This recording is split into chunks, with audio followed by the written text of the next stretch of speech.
It's November 21st, Monday evening, and we'll go ahead and get our technology and committee started. Please introduce yourself. Kevin Strobel. Steve Rittenhouse. Jody Olson. Scott Matz. Greg Cooper. Okay. We can go ahead and get started with equipment replacements. All right, so lovely time of year where we're starting to look at budget for next year, so I wanted to just give it some guidance initially on what kind of equipment upgrades we'll be looking at for this coming summer in the summer of 2023. So some of these are routine, so we have computer lab replacements. These are instructional computer labs, so these are labs that we actually have the computer teachers teaching in. We no longer maintain any open computer labs with the advent of one-to-one, but these would be specifically at the middle school and intermediate center, replacing their computers. They're just coming up on lease end. Other item we're going to investigate, similar to the high school iPads, where we were able to upgrade those early at no cost after year 3. Believe it or not, we're coming up on year 3 already of the K-8 iPads that we did in 2020, so we're going to investigate that same option to see if that is an option available to us for this year. It just helps us avoid any battery issues we may see in year 4 after 3 years of heavy use. So we'll come back to you with additional information as we go down that path. Did you have any issues with them? No, we're starting to see some of the battery issues. I mean, that is at this time of year. We saw that with the high school ones, but nothing substantial. And I know we talked about it a million times, and I remember the answer, we can't do it because we can't sell them. Where do they go? So we end up, last time we sold them to a third-party reseller. They're called Second Life Mac. Right. So they're the ones that, if you ever see deals that you can buy, hey, here's a used iPad. They repurpose them and sell them out. So they buy them from us at our cost. They repair them and then mark them up, basically. Okay. We just can't mark them up. What's that? We cannot mark them No, up. so we do. They do it on the money and offset our. If we use the money to offset our expense. Yes, that's exactly what we do. So they buy out at or above what our last payment would be. So then it's cost neutral to us. Or actually, in the high school's case, we made about $20,000 off of it overall. Okay. So they because they pay based on the retail market. We get an education discount. They're paying costs more on retail. So that's how we can potentially edge out. We'll see. Last time we did it was and it's not like we're reselling for profit. The profit we make gets reinvested, so it's to offset a cost. So I don't know if it would be considered the same thing. But. Right. So we'll see. Last time was a slightly better economic climate, so we'll see what these vendors are willing to pay. If that's going to be an option for us this time, I'm just honestly not sure. So if we can, we certainly will be bringing that proposal back to you. And then the last thing, taking a look at, this would be new technology. So our projector fleet is coming of age, between 10 to 12 years old, depending on the building. So they're at the point that it's time to look at a refresh cycle. And technology has evolved, or certainly our classrooms have evolved, so we're looking at new technology in the form of interactive displays, which I describe to you as a giant TV. Actually, another way to relate to it, looking at your TV weathercast, when you see them tapping on the screen and moving through their forecast, that's an interactive display. So we're looking at the same technology. Basically, 2 reasons. Number one, it is more cost. It's more economical for us than a outright full projector replacement. The other piece is just looking at our classroom environment, where we've come with remote learning and that sort of thing. So we have, particularly in our elementary buildings, they will project on the whiteboard worksheets, that sort of thing, and they like to fill them in as they go. That's great for our in-person learners, but our remote learners can't see that as well because they're physically writing on a whiteboard. They try and turn the cart to it. It works so half. I mean, what's that? Because of the glare. Exactly, and the screen, the brightness of it, it can get washed out. So you lose that benefit. The interactive display is essentially, actually, like an iPad. You write on it, much like an iPad. We could share that out to a WebEx session or any other remote learning session.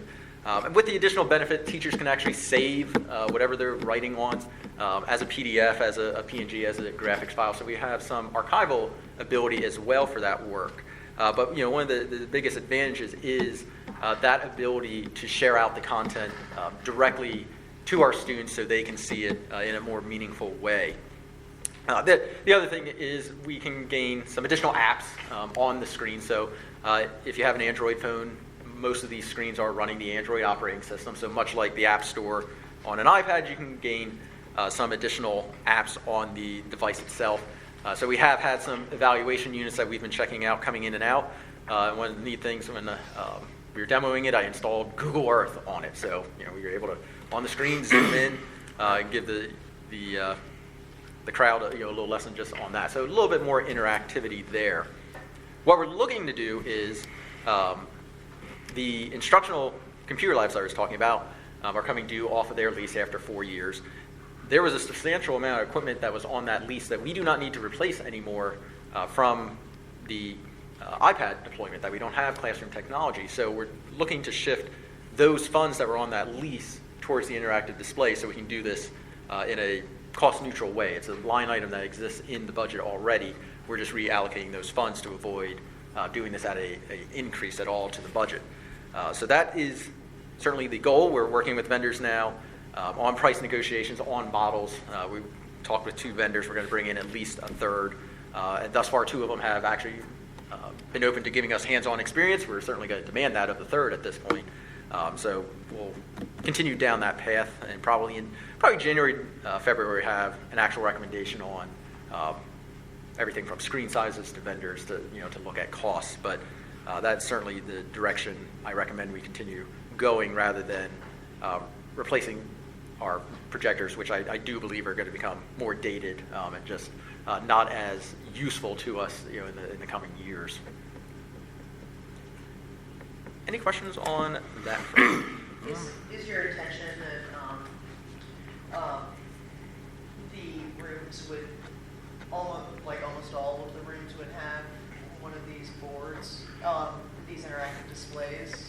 Yes, most likely, but probably not all at the exact same time, because that would be close to 200 rooms. So and then would we still have an inventory of a dozen projectors that teachers could use if they needed it?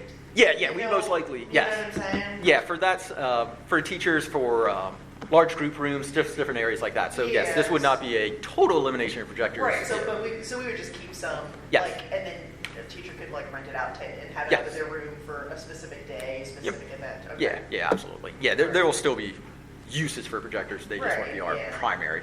Correct. Are you looking at renting or buying? So we're looking at right now, doing this as on a lease schedule, so they become on a replacement schedule as well. So right now, looking at 5. Before you started here, there was a movement to Good evening, everyone. replace. Can a custodian please report to the girls' bathroom outside of 239? Oops. Again, a custodian please report to the girls' bathroom outside of 239. Thank you. We had those smart boards, and Yes. and then when we did the renovation and closure of one of the buildings, they found a whole bunch of them never opened up because that teacher never wanted to implement that in the room, and so but those were purchased items. Gotcha. By the time we actually saw them, they were already obsolete. Okay. All right. So I'm just saying, if a lease is possible, maybe it wouldn't be the worst idea. Yeah, I mean, that definitely is our preferred method to go about this, just because it is a recurring line item, and from a workload perspective, it helps us know, hey, 5 years out, this may be an item for us. So we'll definitely consider. That gives you controlled expense too. Indeed. Because you're going to have this much every year going on. At one point, you'd like to try and tail it down as technology gets a little better versus always reallocating. I get it. It's nice to get some new stuff, and that's a good way to do it. But it's nice to kind of have it tail off once in a while too, because as technology goes along, I mean, it's just working out really well. True. I think it is. I mean, technology-wise, I think our kids have a really advanced process here. I mean, I know I can only speak for my youngest, and he's iPad crazy now. He does everything on it. He doesn't carry books to school. He has no notebooks, no nothing. It's all, and he got that education here using the one here. It's just been great for him. So. And yet I haven't seen a commission check from Apple. Exactly. The next item, Apogee and the website replacement. I have no new information. I just kept that on there as a reminder. That is on the agenda for approval tonight. Which one's that? That's for the our website, Aptigee.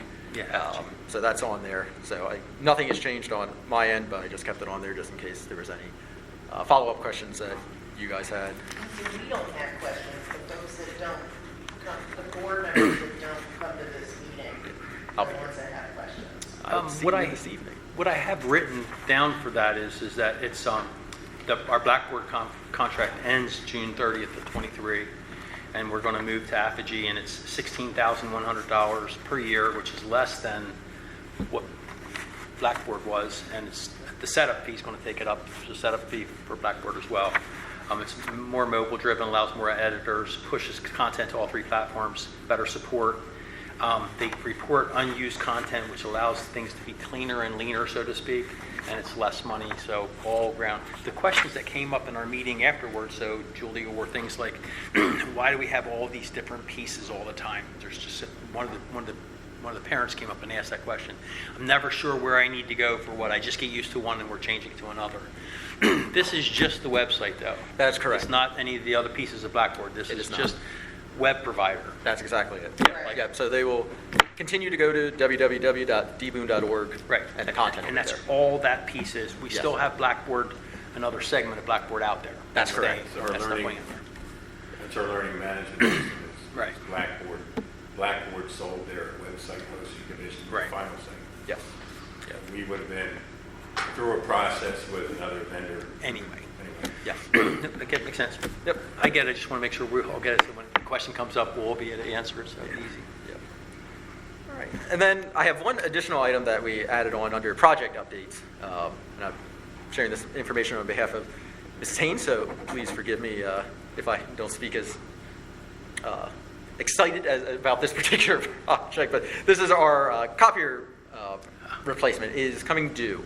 And we are looking to take action on this one this evening to avoid some potential rate increases that we have a good reason to believe may be coming down the line if we don't act sooner rather than later, and we obviously want to get as good a deal as possible. So this started about 4 years ago. We did the district-wide copier replacement. We eliminated about 200 printers that were in the district in favor of about 38 copiers strategically placed around the building. So that 4-year lease is coming to an end this school year, and Mrs. Haynes has worked with Strategic Systems, the provider, on a new 5-year lease.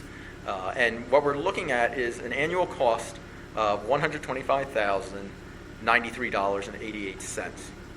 That represents a potential maximum cost increase of $3,855 annually over the agreement, so about 3%. What was the total number again? $125,093.88 it's annual. annually, correct. So, and I highlight the potential increase because we do believe we may not actually realize that. Our service costs have been coming down substantially since we've invested in the iPads. Our copying is going down. So that cost has, from the 4-year lease that we're coming off of, during the life of the lease, we actually cut it down 50%. We don't believe it's impossible for us to cut it down further throughout the life of this contract, so we don't actually see that net increase that we see it remain either cost neutral or potentially savings, depending on how And in much. actuality, that number that Scott shared reflects the increase of one copier. That is correct. In the district. Yeah, that was my next question. Are we Because increasing the numbers? You know, in our assessment of where our copiers are, we found that we were short one. Yes. So you said Beneficial. we had 38, now we're going to have 39? That is correct.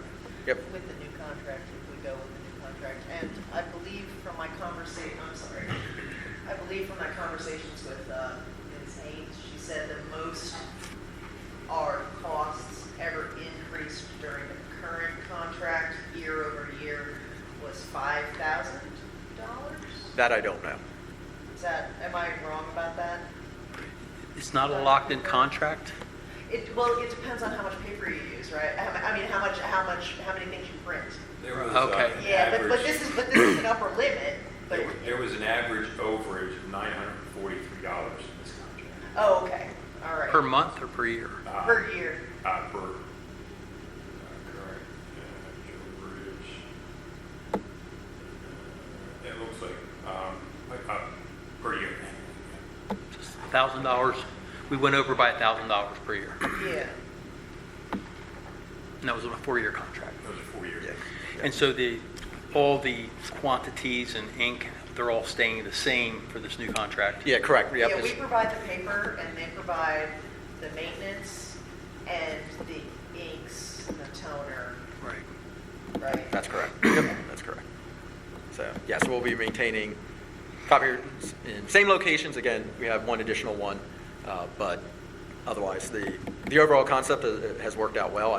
I will speak selfishly from the technology office. It's worked out incredibly well because we're not maintaining 200 printers. It's also worked out well for our wellness program because people are getting steps in as they walk to the copier. So we don't have them sitting on people's desks any longer. Maybe, so maybe we need only 20 of them. Yeah. Have them walk a little farther. So basically then, we're still looking at it probably, if we're using the same numbers, $1,000 a year overage anyway, or are we going to include that in? Well, I mean, the Expect- proposed overages would be zero, obviously. Yeah. Pardon? We would shoot, we're always trying not to get any Yeah. overages. I'm just saying, do you add that back into this contract knowing that you get 4 years in a row an overage? Do you add that to I think the it? pricing kind of calculate that, because when I'm looking here under service, it has service for 333,000 VW. Black, white. Black and Yeah. white copies. Yep. And 333,000 and 15,000 color copies. That's in our current agreement. I'm assuming that the overage had to do a lot with the color copies, which they increased that amount in this budget to, I think, chew into that overage cost, so it'll be more neutral. And if we don't go over, if we go under, is there a rebate? Yes. Yes. Yes. Well, we just don't. Because a lot of our bill's just less. Yeah, What Scott indicated would happen because of our use of digital with our iPads, if we don't use as many copies. So it's pure per copy. It's a per copy cost anyway. So the per copy cost for black and white and color, what was that increase? I mean, was it like 0.000 something? So it varies based on device. So we have different Okay. capacity I devices. got So you. By device. yeah, if you walk down the hall, you'll see a little guy, and No, I then there's got a beast of a machine No, for I our got copy you. center down in E3. Do you know what I'm saying? I'm thinking that they just I gave know you a what you cap, mean. like Right. you have 125,000. If you go over, you got to pay us. If you're under, we'll give you, because buying them up front is usually cheaper than buying them on the tail end. Kind of like mileage Oh, on a car. absolutely. On a car, Like that- you're it's better like off up buying to a them up certain front. number, Yeah, up to a certain number of copies is a set cost, and then after that, it's a per sheet. I got you. Yeah. And we do work very diligently on funneling our copy jobs through the big machine down at the copy center, because Right. that's a lower Yeah. per sheet Right, cost. I got you. Okay. Yeah, they're just questions. I mean, it is what it is. Having to do it tonight is another one of those things where a lot of the other board members always feel pressed by that. No offense, and I'm going to say it. We had a 4-year lease coming due. Our process of going over these things earlier is broken somewhere. I'll make that comment. Do you agree? I mean, Well- we should have talked about this two technology meetings Well, ago. to be fair, we weren't looking till the end of this year. Yeah. Okay. That lease agreement would be done at the end of the 22-23 school year. Okay. We could still do that, but we run the risk of what we feel is going to be a pretty significant jump based on all these vendors that are coming back to us with pricing in the new year. Okay. We go to 2023 and ask for this, I guarantee this price is going to go up. So, again, I'm for going for it, but I'm going to say it. I have to I say it because I agree. think it's much better because we run into it every single time. get it. Everybody feels the same way, and I get it. There's a real reason for why they feel that way. So if we didn't vote to this till next month, that price that they quote us Might is be not, changed. it's Yeah. not won't be accurate. They can't hold won't it. be the same. Yeah, their sales quarter is wrapping up. It's essentially what we're trying to get. I got you. Get this done. Okay. Yeah, I know. It's one of them things where it's like, every time it comes out of committee, they don't like it. I'm telling No, you. I mean, And I understand why. When I had my, before we canceled the finance meeting, when I had my meeting with Kathleen before she left for her vacation, this wasn't even on her radar. Right. Like 2 weeks ago, and but Salesman came forward and said, yeah. and- Have I got and a deal for and you? yeah. Yeah, and if like Dr. Cooper said, we're getting unsolicited, like, hey, we want your business, starting July 1. Right. Then the numbers are a lot higher, you know, we can't guarantee that those numbers that we get from our current vendor will be higher either. Right. Current vendor or vendors, other vendors. Yeah. I get it and I don't get it because, you know, they come to me with that, say, if you can't give me 30 days, maybe you do want me to engage other people into this bid. So do you want to go down that path? They usually will bend on that one. They'll give you 30 days, typically. I don't find that too often where they won't. I get they're trying to go for year-end quota. I don't know what their fiscal year ends and all that stuff, but it is what it is. We'll put it forward. I had to say it. I like to talk What about did- things earlier what than did- Our later. intent was not to visit this. I know. To be obviously Yeah, I until get the it. spring. Yeah. When we would start engaging the board on these contracts that are Right. coming due, but when they came to us with this, and just knowing the climate economically where we're at, and how everything, whenever we talk to a vendor, turn around. It's not coming down. No. So, I just hate that they put you up against, I always hate that you make your decision today or we're going to raise it tomorrow. It's like, that's just never a good feel. That's all. That is all I have. I trust you did your due diligence. Well, good. Any questions? So are we recommending to go forward with it? Because it has Do we to have be enough of us recommended- here to recommend it out of here? Is it just you and me, or you're on Yeah, this yeah, committee too, right? Is it 3 enough? Yeah. Okay. If we're all in agreement. So these are copy centers more than just desktop copies, correct? Correct, yeah, these are multifunction, so print, scan, a couple of them fax. Yeah, we don't have any more desktop copiers in I mean, addition. because if you look at it's 30,000. Yes. Is that I for- imagine they're not just Yeah. Yeah. little tiny parts. is that for the term of the lease? Yeah. That's for all 5 Not all years? of them are color, right? Some of them are just black and white. Right. But yeah, the majority are Not black all and white. equally. Yeah, but you can print black and white on the color ones, and then you get the, but as Mr. Matz indicated, if, you know, certain copiers, we get to pay less per page, you know, and if you get a big, if teachers are learning to funnel larger jobs. To more efficient machines. Yeah. I have nothing else. Yeah, I mean, it's 125,093 for the 5 years, not for the, and they're extending it a year too, so I think that's probably not a bad idea. But you never know on these things. They could drop like a stone 2 years from now. 3%, You just don't know. You doubt it. 3% I doubt it. Increase is not, at this point, I'm. Is that what it was Yeah. year over year, 3%? Yes, Yeah. yes. And does it go 3% No, each year? this is the term of the agreement, so. The term of the agreement. The 3% above where we are now, but then it stays that way for 5 years. Yes. I think I'm happy with that. In today's market, yeah. Yeah. Yeah, there's no increase year over year, it's just a flat rate every year, Exactly. which we're pretty confident will. I'm come in for it as well. You are? I am. You are? Okay, so then we'll go ahead and bring that out of committee. Okay. Be a 5-year renewal with Stratic Systems for copier and print, Yeah, copier service and maintenance. copy service and maintenance. Yeah, Dr. Cooper and Kevin and I'll work out like the wording. Or maybe we won't because maybe Scott did it already. Thank you. Kind of counting on that, wasn't he? I think we needed to push back a little more. And I believe if there's nothing else, that concludes our technology meeting.